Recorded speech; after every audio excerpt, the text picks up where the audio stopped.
This episode of Lawyers Tell All is brought to you by the Intake Academy. Do you know how to cement relationships with more of your ideal clients, get them to commit to you, and send you more referrals than you ever thought possible? Visit www.intakeacademy.com, where you will get the strategies you need to make the most of your marketing and advertising dollars. Plus, develop a team of intake specialists and attorneys who convert more qualified case opportunities and build meaningful relationships with prospective clients. Welcome to the Lawyers Tell All podcast, where Chris Mullins, the preeminent sales and communications consultant in the legal industry, shows you how it looks through lawyers' eyes. Here, innovators in the trenches provide powerful insights that help you connect with new clients, handle the sometimes harsh realities of the legal profession, and embrace the mindsets needed to succeed. Be sure to visit our website at www.lawyerstellall.com. And while you're there, subscribe to us via your favorite network. Now, lean in, tune in, and let's take a deep dive.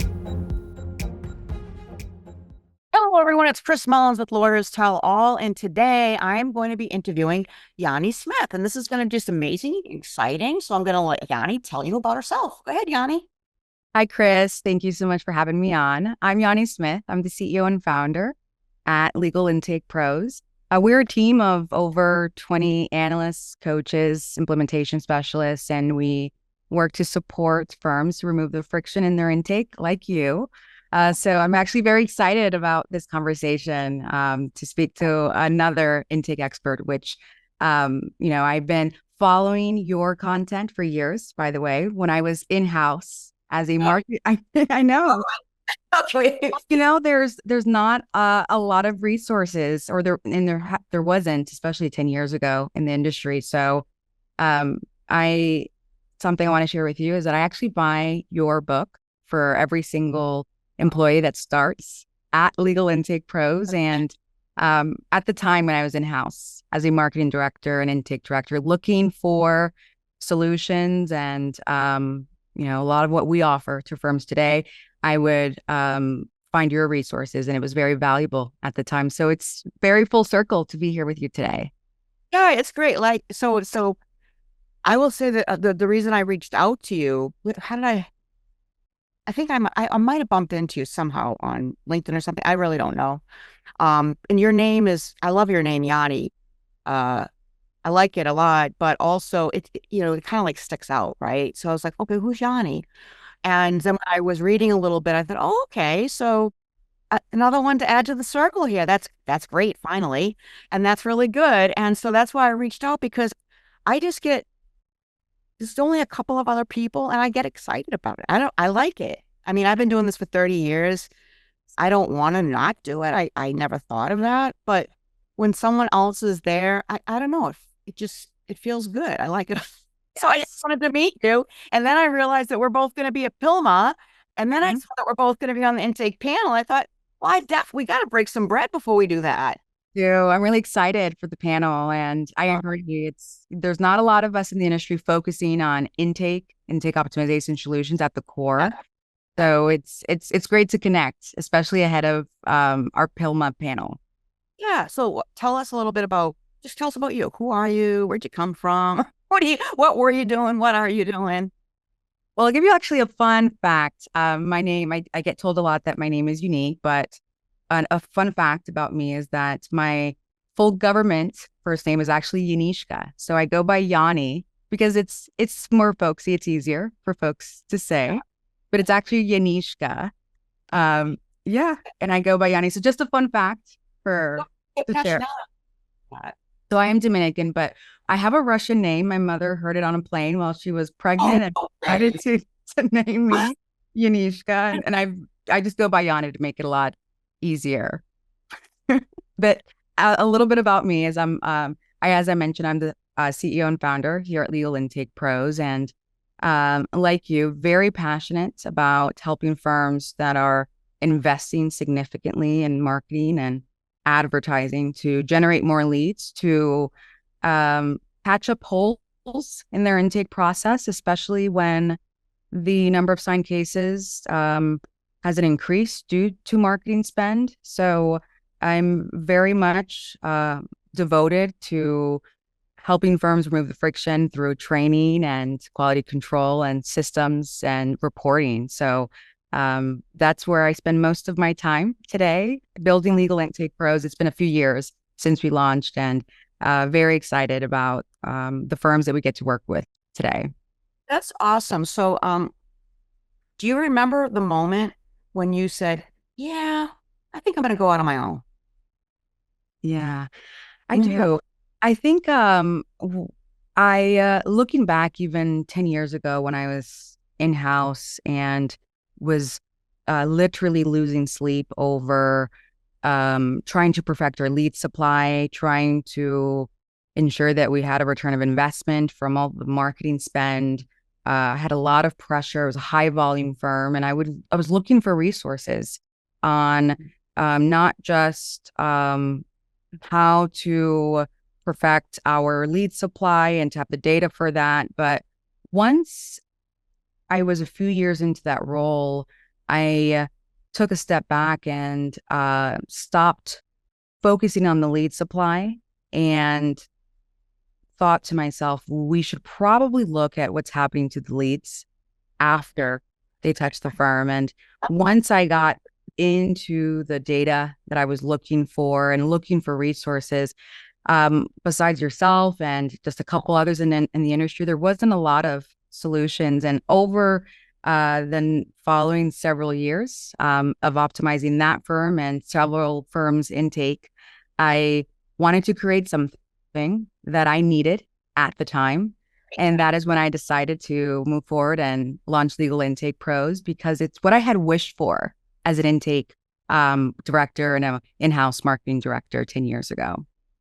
Okay, so you were an intake director and a marketing director, like both hats at a firm. And how long were you doing that for? I did that for 6 years and then moved into optimizing other law firms' intake systems for about another 3 years before launching Legal Intake Pros. Okay, so that's awesome. And what are some of the things that you discovered that made you go, oh no, when you were looking at the data to solve your own problem? Like you were going, okay, I got to figure this out. And then bam.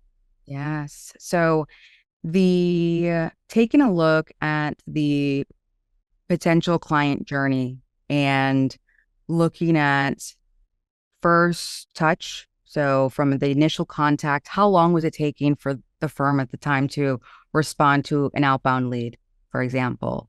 And of course, looking at our screening process, our decision-making process, and then finding where the momentum started to die down in that journey after the potential client contacted the firm, which is where the decision-making process is, or if the team is not empowered, and then needing the data to see why did we lose this lead. So sometimes when we do have that data, so we can see X amount of leads were lost due to hiring another attorney or no longer interested, but it's important that we can also work back to that entire potential client journey to see if from the very beginning, if we were responsive, did it take a few days for us to provide a decision to the potential client? And did we add any barriers along the way? And after digging into all of those trends and finding the root causes, it became very clear that sometimes it's not just your marketing. Sometimes it's your intake infrastructure. Right. Yeah. And that's a good way of putting it, the infrastructure. And when you say that word, the first thing that comes to my head is that's a great word, but I don't believe still, this is 2025 and I've been doing this for 30 years. And I don't believe still that there are law firms that realize we need an infrastructure and intake. Yeah. You know, it's really, we're still saying things like, yeah, I have a couple of girls. Mm-hmm. I have girls that do that. And I think of like, that's like the gals in the back of the room, like old school kind of gal Friday stuff, but we're still using those words and that language even. And so men are saying it, but even women are saying it. Like senior level executive at the law firm, and some conversations that I have, I still hear a good handful of high performing personal injury firms saying those words. Yeah. It becomes like historically, the intake role has been seen as just, like a message taker, not a very valuable, role in a firm. And when, to your example, we come across that a lot as well, where we have a couple of people who the calls roll over and they help. And it's like just like a a secondary responsibility. It's very clear when they say that in the way that you just described it, that it is not a priority for your, right? It is something that we have some people who help with that, but it is the heart of your firm's growth. Yeah, and that's why I wrote the book, Intake Specialists, The Unsung Heroes from Law Firms Worldwide. And there's like superheroes on the cover. And because I do believe that. I totally believe it. I mean, receptionists, firms that still have receptionists, which I believe in. I like humans. I believe in AI 100%. In fact, you should have an AI attendant, like a bot that's a Ask Yanni. So like we have Alexa and Siri. I love that. Yanni sounds Ask Yanni. It's just a good name for that, right? That's what I thought. So I just wanted to tell you. Thank you. Yeah, I love the guy. I love AI too, and there's I love it a lot. Where we are today with technology and AI and how we can leverage that for data is incredible. But as you just mentioned, that human touch is extremely important. And right now, where we are with AI, I think it's still too early to replace the interaction and the level of rapport that you can build with a human with AI. We're too early for that. It's great for answering questions like Ask Yanni and Ask Yanni. and efficiency, but we have to be able to balance where AI is helpful, but where it can be hurtful for those that are opting in for a more human, interaction when they reach out. Yeah. I mean, I totally believe in AI. I totally support it. I do have some behind the scene projects I'm working on. I think it's like, I think of AI when it comes to intake, salespeople. And I believe that intake is sales, but every firm, as you know, some say intake, some say sales, some say call center. I just like saying, look, it is sales, and you could say anything else in addition to that you want, but it is inbound and outbound sales, right? So, but I think of it as being the personal assistant. Like, I think of it as being an assistant for the intake sales specialist. Like, they get their own assistant is how I look at it at a minimum, because if they need to have, if they start to have a meltdown, like one of the human intake specialists, they can ask their assistant to step in. That's what I would like to see. If they don't usually take their breaks and they want to, same thing. If they need to maybe have their AI assistant take over a call for them because they're in the middle of a crisis moment, their own mental health moment, because of whatever else is going on in the call. I think of it beginning that way as well as other ways. I mean, I myself in my own business have set up AI instead of having a human assistant. Yeah. So just made those changes right there. So I totally support it 100%. And I think it's in a massive way to not miss one more phone call ever again. Yeah. And that's important. And whether we're leveraging an answering service, an in-house intake team, using AI to be able to supplement our in-house intake team, or even if our attorneys are doing intake, it boils down to availability. As long as we are not missing calls, and as long as we are able to ensure that we can provide a satisfactory experience on that very first call. And regardless of what that looks like, the most important thing is that we're getting those calls and that we're responsive. Absolutely agree. Yeah. and that we're doing what our marketing says. So here's the other interesting thing is that law firms spend huge sums of money to invest in marketing, all kinds of sexy marketing, commercials, billboards, the latest and greatest shiny object, all kinds of amazing, wonderful things. And they say some magical things like they help the audience to feel like, oh, they don't sound so bad as a law firm. I think I will call them because we say we're all these great things we're going to do. Yeah. And then we drop the ball.